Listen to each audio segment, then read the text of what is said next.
Welcome to Pond Lehocky, the largest workers' compensation law firm in Pennsylvania. With over 250 years of combined courtroom experience, we've helped over 100,000 injured and disabled workers obtain benefits, as well as some of the biggest settlements in the state. Even better, Pond Lehocky doesn't charge a dime until you win. If you've been injured at work, give Pond Lehocky a call. Welcome in everyone to another edition of the Labor and Energy Show with J-Doc and Krausey. Great to be back here the second week of December. Big topic of discussion today, J-Doc, for our listening audience. This is a topic that is now front page news.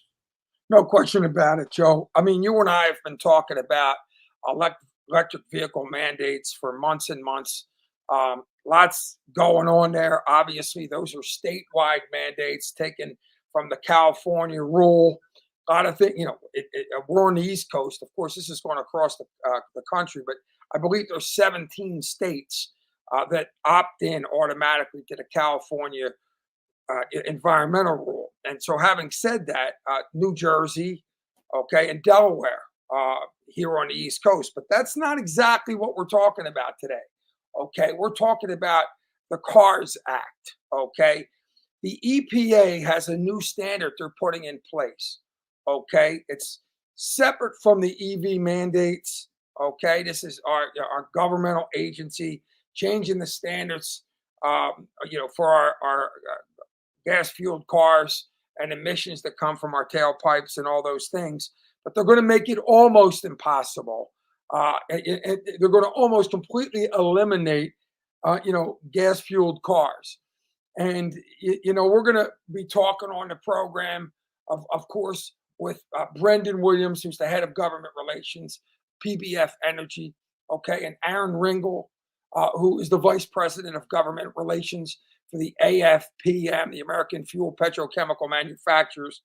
And we're going to go through the CARS Act, which, by the way, we support, because what it does is it stops, some really unreasonable parts of the new standard, the new EPA standard, and it also, But J-Doc, the reality of it is, and you guys will get into it on the other side of the break, but the other reality is, as I sit and listen to that, like I always do as a listener, the reality of it is, it's a different name, but it's the same outcome. Well. You eliminate that, and all of our refineries now are all of a sudden on potential chopping blocks. Once the refineries end up on the chopping block, the revenue goes away, the jobs go away, and everything else that builds the communities that are supported by those that work at the refineries. And it's a different reaction. It's a negative reaction. At least that's how I see it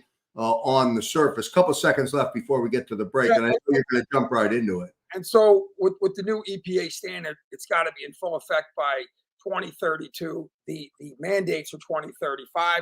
The mandates are in 17 states. The EPA standard is national. So the impact is, unprecedented. By the way, Congress is voting on it today. And so obviously, we have a lot to talk about with our guests. Good stuff today here on the Labor and Energy Show with J-Doc and Krausey. We'll get to a break. J-Doc will pick it up on the other side. Back in a moment. Welcome to Pond Lehocky, the largest workers' compensation law firm in Pennsylvania. With over 250 years of combined courtroom experience, we've helped over 100,000 injured and disabled workers obtain benefits, as well as some of the biggest settlements in the state. Even better, Pond Lehocky doesn't charge a dime until you win. If you've been injured at work, give Pond Lehocky a call. The best way to describe Anthony, David, and Jan are that they're my brothers. I met Anthony at LA Fitness because I noticed that he had a Teamster's bag and his dad was a Teamster leader. I'm a third generation son of labor. My grandmother worked in a factory. My mother and father were both Teamster members. I don't think there's a trade that I don't have a family member in. What's so big for me coming from a union background is what affects one member affects the entire membership. A lot of people can relate to the issues that individuals deal with. We pride ourselves on empathy. The big value that's always instilled in you if you grow up in a union household is the importance of brotherhood, people that lean on each other, that rely on each other. When we were building this business, having that background and knowing what matters most to the union members is really what we use to drive and build out Retiree First.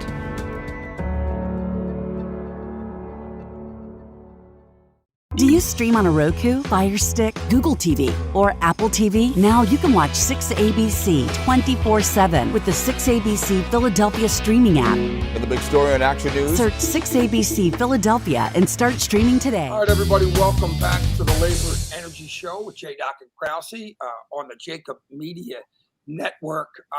Like I said in the opening, we've been talking about EV mandates, gas car bans, for a while now, and there's some really good reasons for that, and we're going to discuss them. One of the things that I like to do is, and it's incredibly important, like we said in the first segment, is educate people why electric vehicle mandates are such a bad thing in regards to taking choice away from our consumers. Okay, we don't have like I said, we don't have the projected infrastructure to support the mandates. Okay, we're for electric vehicles. Okay, there's some issues that we can take, that certainly, we can deal with. But when you talk about a mandate, okay, you're now opening up a whole can of worms. One of the issues is people don't understand what they are. Okay, today's broadcast is not exactly about the mandates. Okay, it's about a situation, okay, where our EPA is creating a standard, a federal EPA greenhouse gas standard, okay, that is in effect a de facto mandate. And so I'm ecstatic to bring into the program Brendan Williams, who's the head of government relations at PBF Energy. How are you, Brendan? Great. Good to be here. Great to have you. And Aaron Ringel, who's the vice president of government relations for the AFPM. Aaron, how are you, sir? I'm great. Thanks for having me today and talk about these critical issues for your listeners. Absolutely. And when we talk, people are going to hear a lot about what's called the CARS Act, okay, and a conversation that, I'm sure HR 4468, which actually gets voted on today in Congress, okay? And so, it's going to impact jobs. It's going to impact so many different areas. And I would bet everything I own that the people in our general public never heard of it, has no idea the impact it's going to have on it. So I'm going to, Brendan, you and I, we've been talking about this a long time. Aaron, if you would, okay, a little bit about yourself and a little bit about the AFPM, if you would, for our listeners. No, absolutely. And again, thanks for having us to talk on the show today about these critical issues. I mean, the labor leaders out in force contacting their members of Congress, let them know about how these policies hurt their members and put their family wage jobs at risk. And that's super important. But, Aaron Ringel, head of government relations here at AFPM, the American Fuel and Petrochemical Manufacturers. We make the products that make America move. We make, our members make fuel, they make petrochemical products, they make the plastics, they make everything that goes into modern society. You can't have a modern economy, modern society without our members and the products that they put forward and the employees that are out there every day making sure that Americans can get to work. This issue is hugely important. This goes beyond anything previous administrations have ever done. This tailpipe rule is a de facto EV mandate, an internal combustion engine ban. It applies to all cars and light duty trucks, which are the backbone of the American workforce. It's how we get to work. It's how we get home. It's how we do work. The administration, the Biden administration, is requiring through these emission standards that almost 70% of new vehicles be battery electric. So the electric cars, electric trucks by 2032. This is 10 times the current EV sales rate. That's a 10-fold increase, which is roughly 7% right now. That's crazy in less than 10 years. Now, this isn't a suggestion or a guideline. However, they want to, wordsmith that this is a mandate, and no other technology is considered here to meet that standard. Just EVs. You can't have a plug-in hybrid. You can't have a flex fuel vehicle. Nothing else. Only EVs. And American consumers, as we can clearly see, don't want to be told what to drive and what works for their families.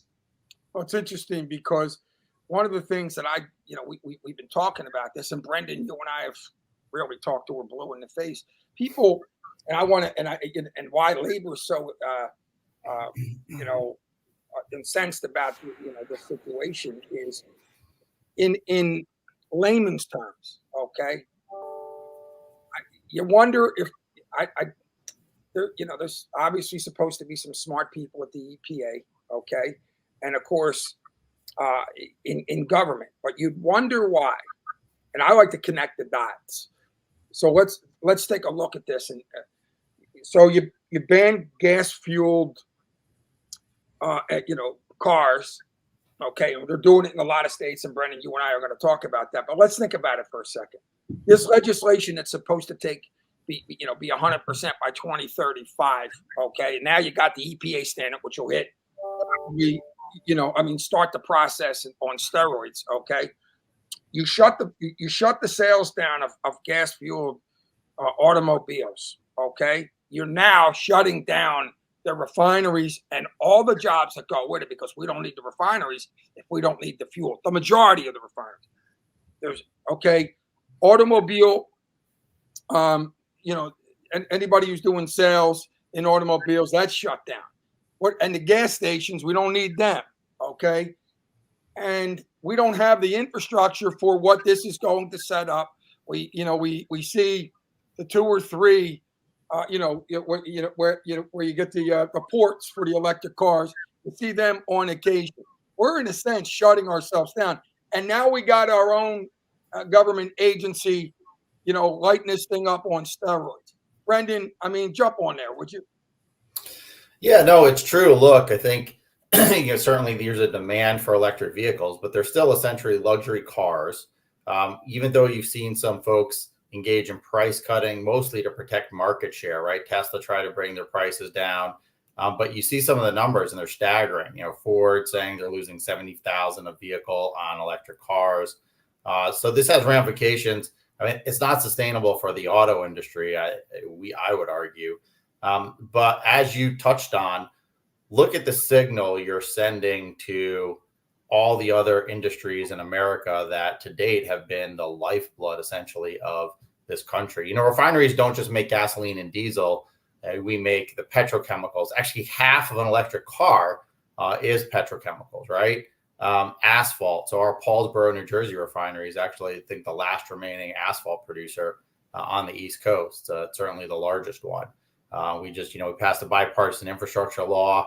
It's going to help create a lot of jobs, but you want roads, you're going to need asphalt. And so, you're shutting, and these big machines, these big chemistry sets, they every handful of years, we have to do what's called a turnaround. So it's basically a major revamp of the refinery. You revamp all the equipment, make sure it's all operating well, clean everything out. And we'll bring another 1,000 to 2,000 building trades workers in every time we do a turnaround. But those things have to be planned 5 to 10 years in advance. And as you're going through these cycles, if the federal government on top of these states start instituting these mandates, it's only a matter of time before investors are like, all right, if they don't want you, yeah, maybe this experiment doesn't work, but why should we even wait around, right? Should we employ our capital elsewhere? When all is said and done, by the time people wake up, if these policies move forward, by the time future Congresses, future administrations wake up and realize they're not possible, the damage could already be done. And that's a situation we need to avoid. And so let me ask Aaron to clarify what the difference is, okay, between a federal law that gives California the power to set auto standards and then let other states opt in, and the federal EPA GHG standard. Well, I think that first off, the California waiver, I think that when the Clean Air Act was instituted, I don't think Reagan had any inkling that this is what would happen, that states would take this waiver that was granted to California to allow them to address some of their transportation issues in the high density areas and turn it into a de facto nationwide EV mandate from California. Right. Separate issue, obviously. This is the California waiver, applies to 17 states that have elected to opt into California's plan here. EPA's proposal on tailpipe is nationwide. California allows for battery electric vehicles, fuel cell, and no more than 20% roughly plug-in hybrid, while the EP tailpipe is essentially 100% EV. California's target, 35% by 2025, 100% by 2035. EPA is roughly 70 by 2032, and that is all EV. That's going to drive an insane amount of consumers out of the market, millions of jobs in the refining, petrochemical, extractive industries gone. And as Brendan aptly noted, when you're looking at long-term investments and you see this on the horizon as a potential stick coming at you, are you going to invest in a turnaround? Are you going to invest in new upgrades? Or are you just going to say, we're just not going to produce if you're not going to be there for us, if we're not going to have the markets, even though we know that this is going to fail? And guess what? When you shut a refinery down, it doesn't come back. And I remember administration starts facing higher gas prices. They call in our members, say, what can you guys do to lower gas prices in the next 2 months, and then stop? And it was like, sorry, we can't turn any of these refineries. Like, they asked, can you turn these refineries back on? And we're like, wow, really don't understand our industry. You understand when these refineries go offline, they're not coming back. It's just not there. The expense, it's not worth it. Yeah, I mean, you've seen that firsthand, J-Doc, right? With, PES, only a couple of the units of the 30 were destroyed in the fire. You couldn't get people to finance it because a lot of these overly aggressive programs and, EV mandates are the icing on the cake, and in addition to RINs and everything else. Building what Aaron said too, when the Clean Air Act was written, they said, okay, California, you got a smog issue. So, you can do things to address a smog issue. And if other states you want to do that, you can do California, or you could just follow the federal air quality guidelines, right? It was not intended to say, well, let's just ban, the car that Americans drive every day, right? And I think, as Aaron mentioned, the key difference is with the California waiver, states don't have to opt in. States can opt in, but they don't. And the 17 states you mentioned represent about 30% of the market. But with the federal standard, it's requiring that 6 to 7% of all, so almost 70% of all new vehicles can only be electric come 2032, as you noted, less than a decade. So you have the state standard, which applies to 17 states, which is a harmful signal enough. But now you're laying on top of it this federal standard where, states don't even have the ability to say, no, I don't want to do that. It applies to the whole auto industry at large and every car that's sold in the country. It's a 1-2 punch, and it's not good. So, having said that, when we look at this and the domino effect, we've had New Jersey Car on the program that we represent all the auto dealers in New Jersey, and they're worried. Obviously, they're Delaware,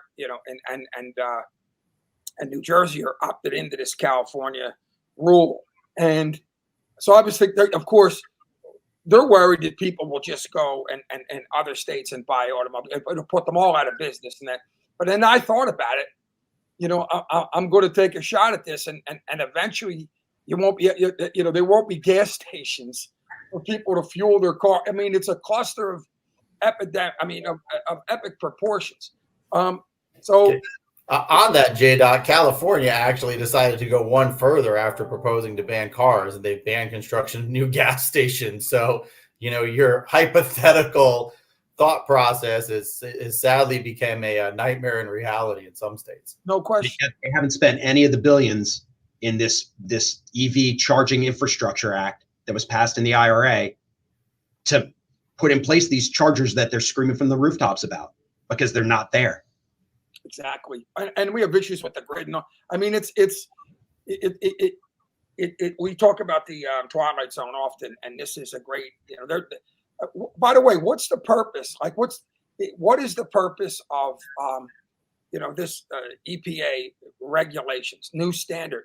Is it to, in a sense, reinforce the EV mandates, make them national, and just another way of a think tank to make sure that this thing goes down?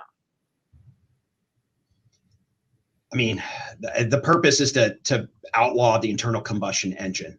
If you just take all of the spin out of it, these standards are here for one purpose and one purpose only, and that's to get gas out of cars and put people in expensive EVs. It takes our energy independence and shifts it from America and puts it on China. Wow, that's what auto industry we do have here that hasn't been obvious that Japan and other manufacturing countries have impacted the United States is now going to be at the end. I mean, literally, we're giving what we got left away. I mean, literally, there's that's why you said there's so many angles to it. So right now, the EPA standard obviously isn't realized. Okay, it hasn't been finalized. Today, there's a big vote in Congress. Okay, when do we expect this to be final? And can folks still express concern over it to the administration? No, absolutely. And we anticipate it by March of 2024. That's their planned timeline for finalizing this. They're moving quick. They either get it done now as because it's a political loser for them, and hope that voters forget by November that they're not going to have the choice in which vehicle they can purchase anymore. Right. Or they stall it out and do it as a midnight rulemaking should the president lose. Either way, it's bad. We anticipate by March 2024. And your listeners, I absolutely would encourage them to call your congressman, your senator, reach out to the administration and tell them the consumer choice should drive the market, not fiat by the government telling them what they can and can't drive and what works best for their family.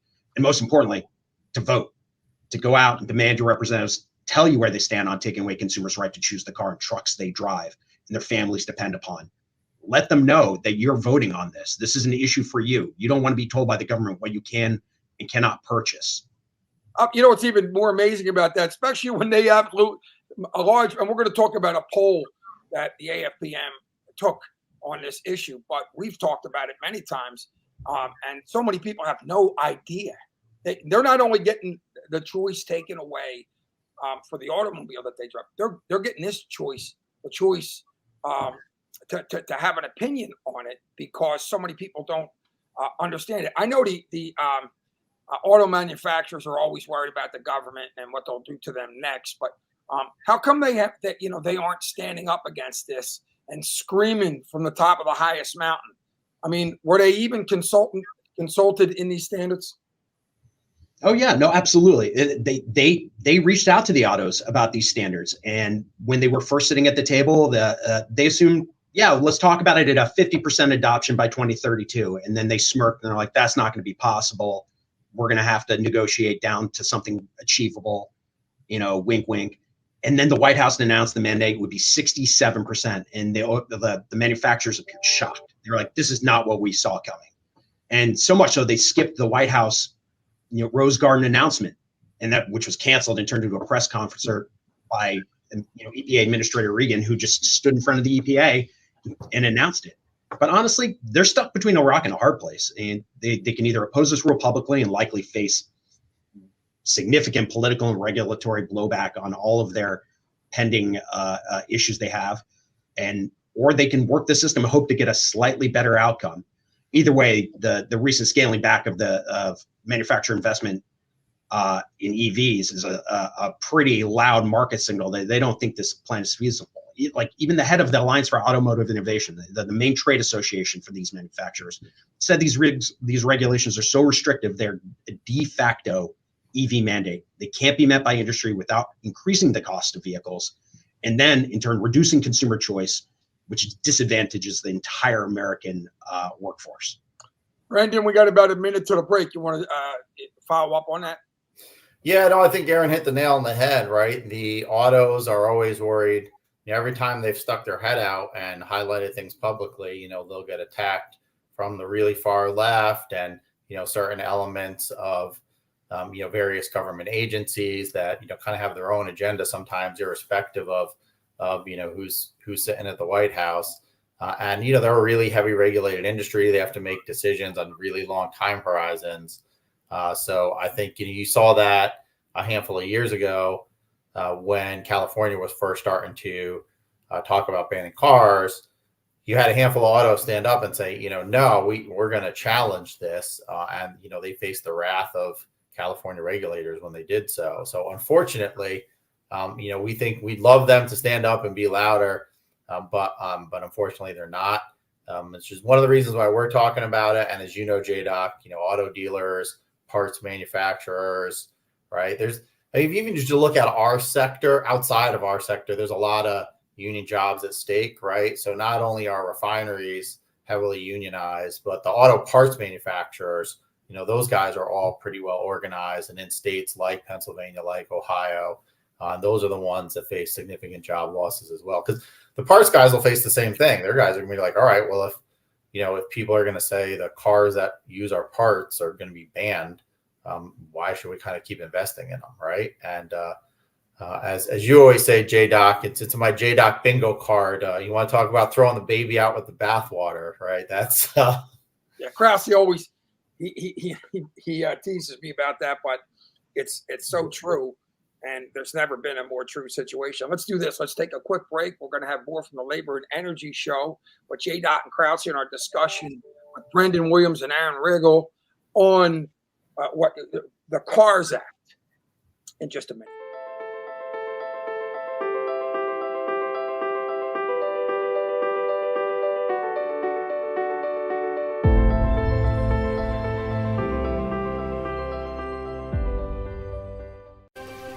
My name is Eleanor Northaft.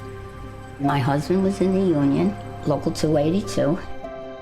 As I'm getting older, I would like somebody to fight for me. So I called up Retiree First. Hi. And I got Brooke.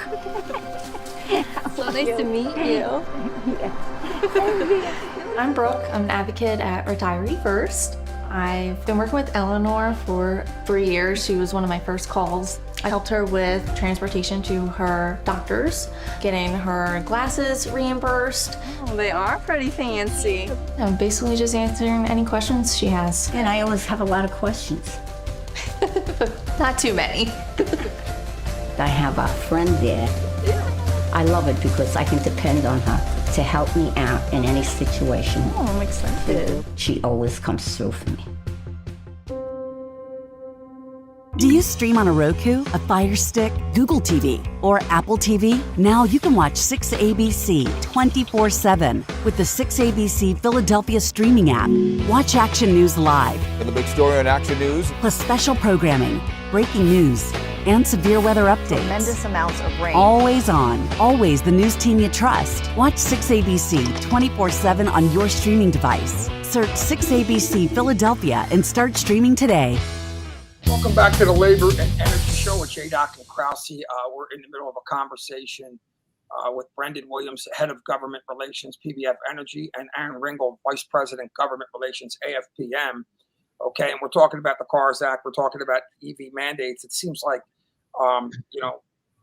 they're doing everything they can to surround this situation to ensure that not only don't people have the choice to choose what automobile they want to drive, but that they get what they want. And in spite of the overwhelming, it's not even evidence, it's a fact, that we do not have the infrastructure to handle this. By the way, one of the things that really gets me is some of the most qualified people, when we talk about our environmental standards, are those that work in the traditional energy sector. And so we're not only taking choice away from the people, but we're taking some of the most passionate and educated people and most resourceful industries and taking them out of the equation. And eventually these people, if they're really unlucky, they'll get what they want. Okay. And certainly we're here to make sure that the general public,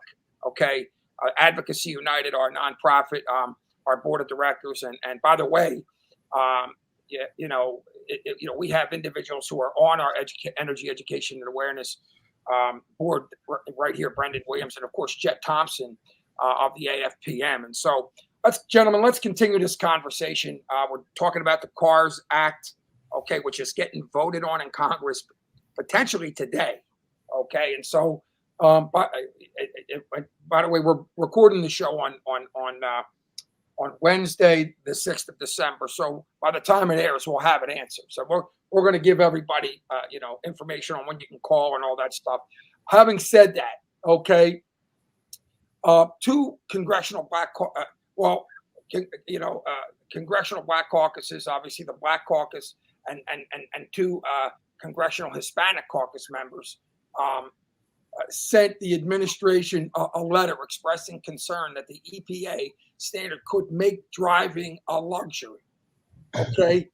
And let me just repeat that. Two congressional Black Caucus members and two congressional Hispanic caucus members, talked about concern, okay, sent a letter that could make driving a luxury now, particularly because of the cost of electric vehicles in comparison and the lack of choice. Aaron, if you will, walk our listeners through this letter. No, absolutely. And I want to note, these are 4 Democrat members of Congress representing predominantly minority communities. This letter really calls into focus the impact that this is going to have on the left behind population in America that doesn't live on the East or West Coast and can afford an EV or has access to EVs or charging infrastructure or the ability to even buy an EV. These are folks that are living at or below the federal poverty line, and they're being left behind in this rulemaking. These members are pointing this out, that less than 17% of low-income Americans purchase a new car, let alone an EV. And the market for used EVs is just not there. Even used EVs are way more expensive than a new traditional internal combustion engine vehicle, or that's not even taking into account a used one. And even if they're used, they're not affordable or available with the least economic means. And if folks can't buy a new car, most are going to defer and continue driving their old models. These are cars that they rely on that are instrumental for their families, for getting to work, for making money to support their families. They're being left behind. There's no way that if you were to go one of these communities and say, are you interested in a Tesla? Even if they were, they wouldn't spend the money on a Tesla because it can go towards their families, let alone the infrastructure, the additional costs, even the availability. This doesn't take into account these individuals. And they say in this letter, this regulation doesn't take into account other methods that could be approached here, whether it's hybrid vehicles, battery electric hybrid, any of these options that would be positive for these communities aren't taken into consideration. So they're being left behind. And there's a safety issue here. Generally, older vehicles have been found on the road to be less safe. And if you're not going to be able to get into a new internal combustion engine vehicle, or even a used one, or an EV, you're going to keep driving your car. And that's going to keep lower fuel efficiency, higher miles on the road. And this regulation is leaving behind these families and imposing the cost on them for the individuals who can afford, the relatively affluent individuals who can't afford an EV right now. And they're going to the batteries alone. Okay, the prices are just astronomical. Okay, it's not just the car. I mean, literally speaking, not and who knows what the used car EV used car standards are. Are there more members? I mean, why aren't there more members of Congress concerned about this? I mean, talk about that, because they're the members, and this is the issue, and it becomes partisan slightly.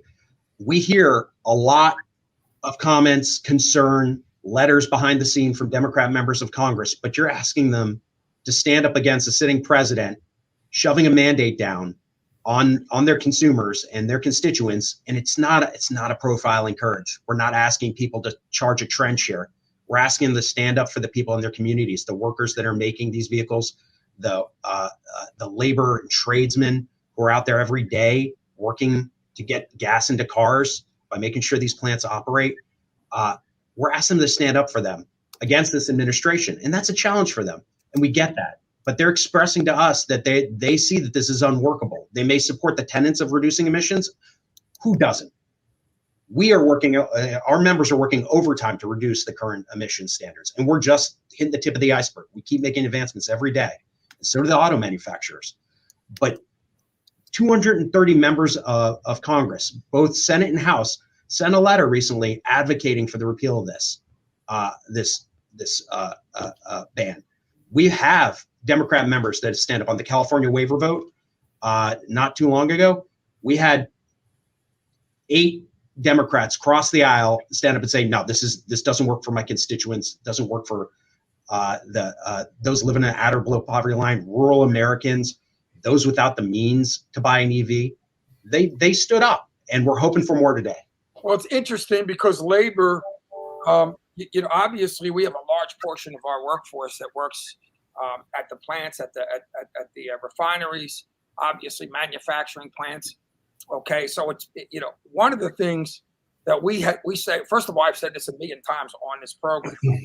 We typically, it's a support Democrat, and but Biden has been real good to unions, no question about it. However, this is not a union issue. It shouldn't be a political issue. It's a human issue, okay? And you'll hear from a lot of our labor people that labor supports those who support us, and a lot of that's issue-based, okay? And this particular situation, it poses an issue in labor, and we have so many labor union leaders that are in support of the CARS Act because they know the tidal wave and the lack of thinking through the whole entire situation that this EV mandate and this EPA standard is setting us up for. So it's confusing when you think about it. So I mean, luckily we have obviously one branch of Congress standing up against this.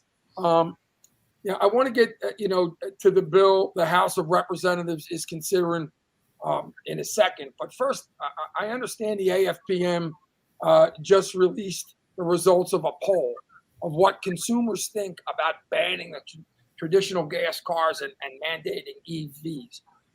Aaron, can you walk me through that? What the poll asked and what the results were. Well, we conducted a national poll, independent survey, no partisanship here. And we found that 60% of Americans, and these are general election voters, the people are showing up, oppose EPA's ban on new gas cars. And as you might expect, Republicans really don't want it, nearly 90%, but a key 61% of independents feel the same exact way. This is a mover for independents. Nobody wants to be told what they can or cannot buy, and they don't want choice taken away from them in their marketplace for what's best for the family. Roughly half of all voters said they are less likely to vote for a candidate who supports banning the sale of gas-fueled cars by 2035. 50% is a moving number. When you get 50% in a poll saying that people are going to vote based on that, you pay attention. And that just goes to show that this is a very unpopular regulation and ban that they're putting on American consumers and voters. Yeah, building on what Aaron said, JDAX, we've talked about before, we've seen similar numbers in New Jersey and Delaware. And it goes back to something you highlight a lot, JDoc, is that, so many people just don't know about this, even elected officials. And in New Jersey, when we started highlighting the implications of this issue, when you had all kinds of groups in New Jersey, refiners, auto dealers, retailers, restaurants, right? People from across the spectrum stand up. You did get a bipartisan outcry. Unfortunately, Murphy, on his own pushed through the standard, but there were a lot of Democrats that got elected that said, hey, I oppose this, and this is something we're going to have to look at in the legislature. And a lot about it is educating. But a lot of it is also, getting on the record and highlighting there's bipartisan support for policies, for more common sense policies. And that's what the CARS Act is really about, which Aaron could give you a pretty good summary of.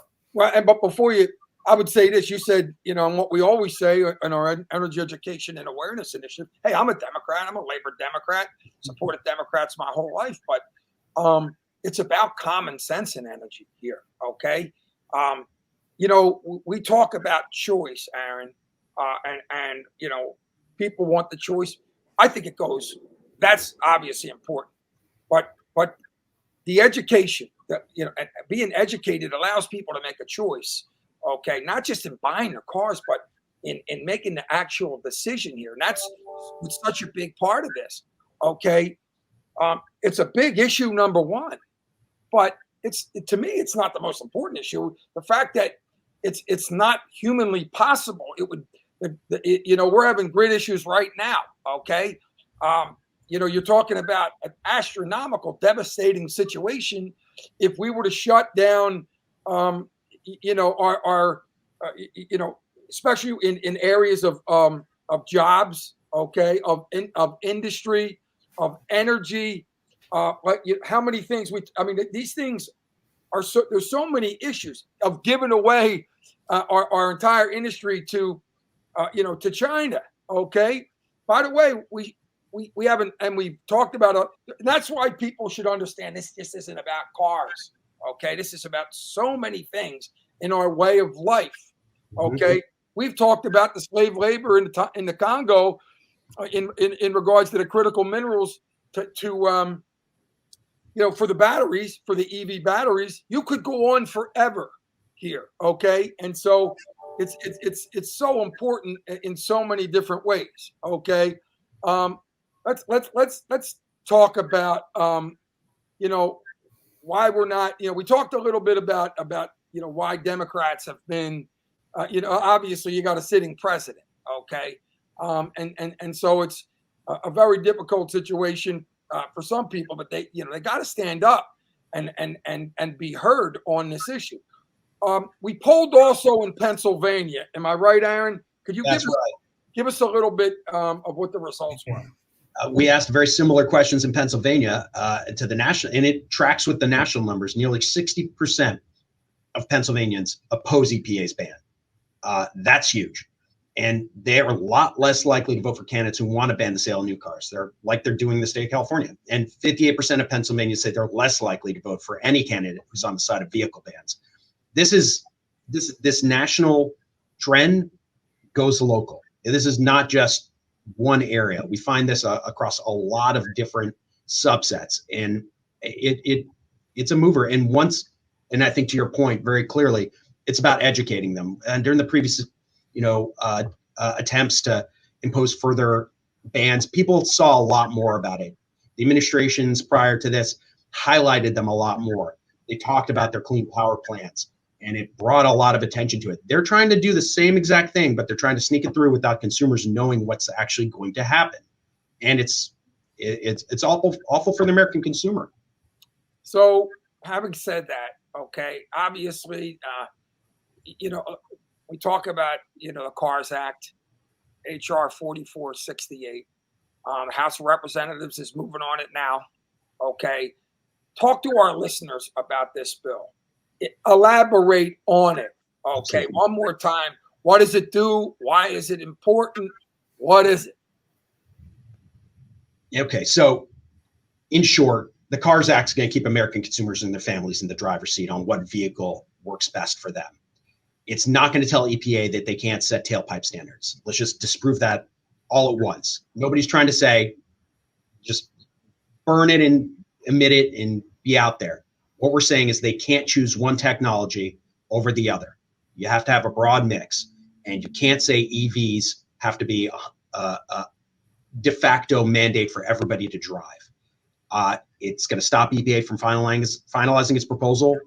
That's going to force 70% of new car and truck sales to be electric in 10 years. And it's not going to interfere with their ability to set ambitious vehicle emission standards. It's going to clarify that EPA standards must be technology neutral, meaning the agency can't use standards to ban or limit access to any vehicle powertrain technologies. But what it will do was protect consumer choice. And that's the most important thing here, is that allowing consumers to decide what's best for their families while still leaving the door open for EVs. We're not against EVs. We're pro consumers choosing what they want to drive. Yeah, building on what Aaron said, I mean, he really highlighted a key point. EPA can still set tailpipe standards. They can still even set aggressive tailpipe standards. And there's a lot of opportunities to reduce emissions that don't necessarily entail EVs. You know, people talk about energy transition. Well, look at what refiners are doing in the renewable diesel space, right? You know, there's a lot of problems with the renewable fuel standard, but there's, you know, elements of it that are workable. And one of the things that refiners have done in response to it is invest in renewable diesel. You're using soy oil, fats, oils, greases, restaurant grease to basically make a product that's chemically indistinguishable from petroleum diesel and can go into trucks. And it's a heck of a lot cheaper because you get to use your existing vehicle. Those things can greatly advance emissions. Toyota actually sent an infographic out to a lot of their dealers in response to some of these standards, highlighting you could actually get more emissions reductions faster by just having more hybrids sooner on the road than in mandating electric vehicles. Because when you mandate electric vehicles, you get what the letter we mentioned earlier entailed, right? It's, you know, people hold onto their cars longer, you have higher emissions. And so that's an important part about the bill. The bill does not prevent EPA from setting standards. And as what we just went through highlighted, there's a lot of ways you can reduce emissions without mandating EVs. But it does say, you know, EPA can't, you know, basically misconstrue their authorities to create setting emission standards and turn it into a de facto vehicle ban, which is what the EPA rule does. So, gentlemen, you know, we're coming to the end of the broadcast, and I want to just touch on something to our listeners. Okay, by the time this show airs, hopefully the CARS Act will have passed. Okay, in the House. All right, to our listeners. Okay, you should see how your member of Congress voted. Thank them if they supported it, while expressing concern and disappointment if they voted against it and taking your choice away. Okay. My understanding that there's also a Senate legislation that Senator Manchin has co-sponsored. Is that correct? Yes, Senator Crapo and Senator Manchin, the two leads on this bill, bipartisan Senate companion to the CARS Act. S3094 is the Senate bill number, and and to speak to your listeners, you should absolutely reach out to your senators to encourage them to co-sponsor. This is critical for our workers to get behind this effort. And if listeners right now want to stay up to date on this issue or others impacting the industry, they can sign up for our updates at Empower Power at empower.afpm.org. We have all of the info, talking points, and the resources available to reach out to your members so that we can get this message out there that this is unworkable for American families and to keep consumer choice for automobiles. Aaron Rangel, Vice President, Government Relations, the AFPM, and Brendan Williams, Head of Government Relations, PBF Energy. I want to thank you both for being on the broadcast and helping to educate our listeners on what the realities and the truths are in this situation, because it's so important for people to be educated and be a part of the decision process, as well as to have the choice to purchase the vehicle of your choice. Gentlemen, thanks so much for being on the broadcast. Thanks, J-Doc. You got it. Hey, J-Doc, you got to tell Krausey we have to have a J-Doc bingo special show because my phrases are starting to mount up. I got throwing the baby out with the bath water, shooting yourself in the twilight zone. And all hard. So just tell Krausey we're ready, man. For people that don't know, Brendan, do it over some soda pops and a recording. Gotta have a prize. Absolutely. Over the holidays. And by the way, for our listeners, Brendan Williams is an integral part of the Labor and Energy Show, produces it every week. We wouldn't have a show without him.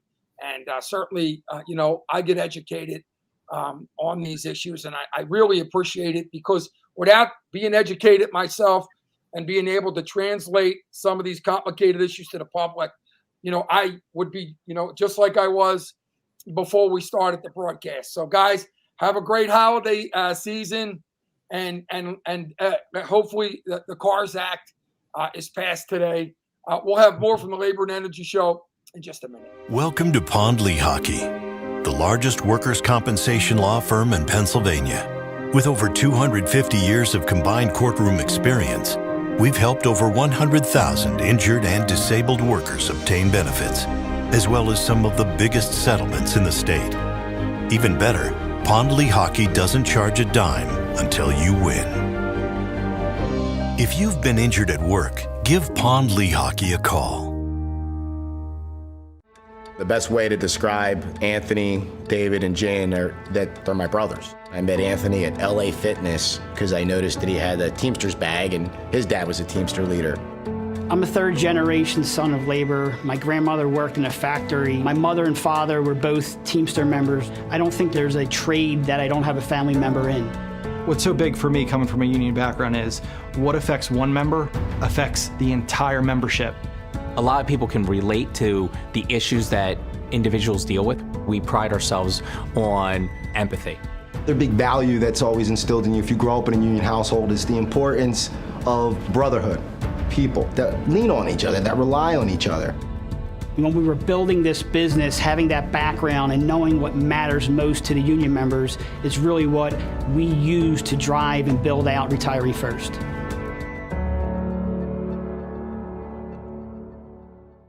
Do you stream on a Roku, Fire Stick, Google TV, or Apple TV? Now you can watch 6ABC 24/7 with the 6ABC Philadelphia streaming app. For the big story on Action News, Search 6ABC Philadelphia and start streaming today. And back here on the Labor and Energy Show with J-Doc and Krausey. Fascinating conversation. Very, very educational, J-Doc. Still confusing, but a lot to know and a lot to learn about. And something we need to watch. We need to continue to update, as you mentioned, the vote. We need to continue to keep our listening and our viewing audience updated.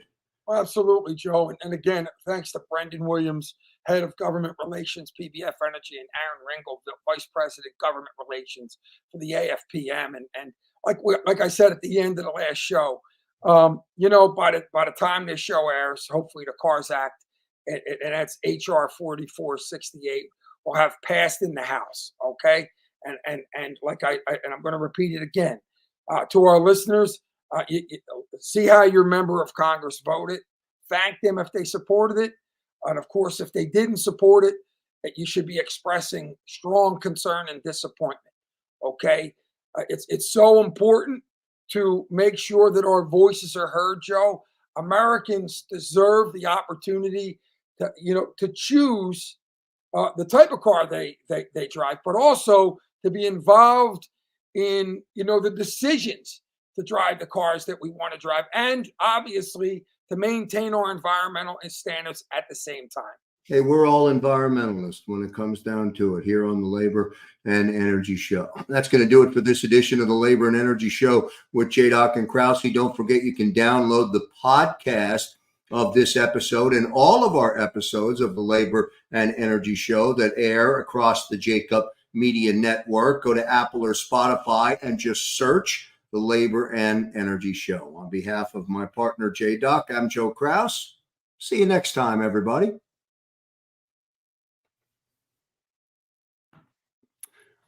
Okay, J-Doc. Pretty good, huh? Welcome to Pond Lehocky, the largest workers' compensation law firm in Pennsylvania. With over 250 years of combined courtroom experience, we've helped over 100,000 injured and disabled workers obtain benefits, as well as some of the biggest settlements in the state. Even better, Pond Lehocky doesn't charge a dime until you win. If you've been injured at work, give Pond Lehocky a call.